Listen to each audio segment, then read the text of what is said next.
সরকারে মাটি পাট্টা দিব তেতিয়ালৈকে আমার কোনো আশা ভরসা নাই। বহুত কথা দিছে আমাক। জনজাতিকরণ মাত্র আমাক 10% বাকি আছে বুলি কৈছিল।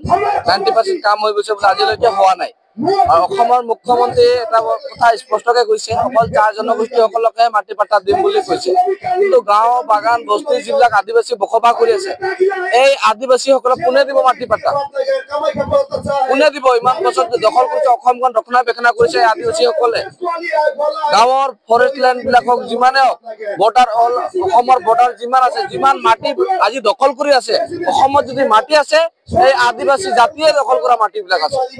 আজি বাহিৰৰ পৰা ডাঙৰ ডাঙৰ কোম্পানী আনি বহাই আছে, অকল আদিবাসী বিলাক দখল কৰা মাটিতে বহাই আছে। সেইকাৰণে আমাৰ যেতিয়ালৈকে মাটি পাট্টা নিদিব তেতিয়ালৈকে অসম চৰকাৰৰ ওপৰত আমাৰ আস্থা নাই, বিশ্বাস নাই। ইও মুখত বহুতবাৰ কৈছে, যেতিয়া আজি দেখিবলৈ পাইছো, আগতে বহুতবাৰ মাটি পাট্টাৰ নামত বহুত চিঠা দিছে, এনেকুৱা হালদিগাৰাল চিঠা দিছে। আজি এই মানুহ পাট্টা ৰেজিষ্ট্ৰেশ্যন আমি যেতিয়া খাজনা দিব যাওঁ, এইটো খাজনা একচেপ্ট নহয়। আমি কেনেকে বিশ্বাস কৰিম? অসমৰ মুখ্যমন্ত্ৰী বা অসমৰ যিটো আইন, ইলেকশ্যনৰ আগত বহুত প্ৰতিশ্ৰুতি দিয়ে, বহুত কথা কয়। কিন্তু আজি আমি জনজাতিকৰণৰ কথা কওক, চাহ শ্ৰমিকৰ দৈনিক মজুৰিৰ কথা কওক, আমাৰ আদিবাসীসকলৰ মাটি পাট্টাৰ কথা কওক, আজি আমি মিনিমাম ৱেজ যিটো লাগু কৰিম বুলি মোদী আহি নিজে কৈছে, চাহ বাগান কা মাতা পিতা কো হাম উচিত হাজিৰা দেंगे, মিনিমাম ৱেজ লাগু কৰেंगे। কি হল? আজি আমি আন্দোলন কৰি 250 টাকা হৈছে। নিজে অন্তৰৰ পৰা দিছে নাকি ইহঁতে? আজি ইহঁতে যিটো কব বিচাৰিছে, আজি আমি যেতিয়া দেখিছিলো এছেম্বলিত এজন এমএলএ কোৱেশ্যন কৰিলে যে চাহ শ্ৰমিকৰ দৈনিক মজুৰি কিয় বঢ়া নাই, ৰূপেশ গড়ৰ মানে কৈছে ৰূপেশ গড়ৰ লগত আলোচনা কৰি আপোনালোকে বঢ়াওক। নিজৰ মুখ্যমন্ত্ৰী যদি এই কথা কয়, কেনেকে বিশ্বাস কৰিম আমি? তাৰ দম আছে নাকি শ্ৰমিকৰ দৰমহা বঢ়োৱা? যদি অসমৰ মুখ্যমন্ত্ৰী সঁচাকে তাৰ দম থাকিলে লগে লগে লিখি দিলেহেঁতেন। আজি এটা ঘোষণা কৰাৰ লগে লগে মাটি পাট্টা দি দিয়ে, কাউন্সিল দি দিয়ে, করোড় টাকা ঘোষণা হয়ে যায়, করোড় টাকা ব্রিজ হয়ে যায়।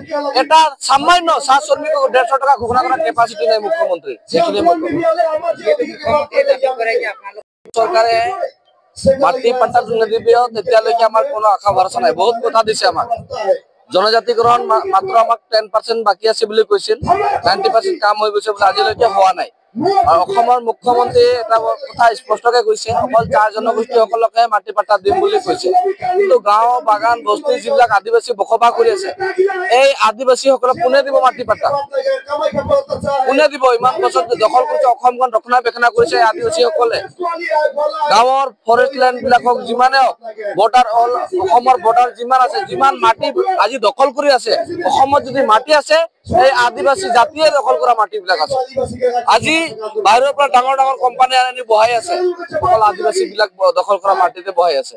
সেইকাৰণে আমাৰ যেতিয়ালৈকে মাটি পাট্টা নিদিব তেতিয়ালৈকে অসম চৰকাৰৰ ওপৰত আমাৰ আস্থা নাই, বিশ্বাস নাই। ইও মুখত বহুতবাৰ কৈছে, যেতিয়া আজি দেখিবলৈ পাইছো, আগতে বহুতবাৰ মাটি পাট্টাৰ নামত বহুত চিঠা দিছে, এনেকুৱা হালদিগাৰাল চিঠা দিছে। আজি এই মানুহ পাট্টা ৰেজিষ্ট্ৰেশ্যন আমি যেতিয়া খাজনা দিব যাওঁ, এইটো খাজনা একচেপ্ট নহয়। আমি কেনেকে বিশ্বাস কৰিম?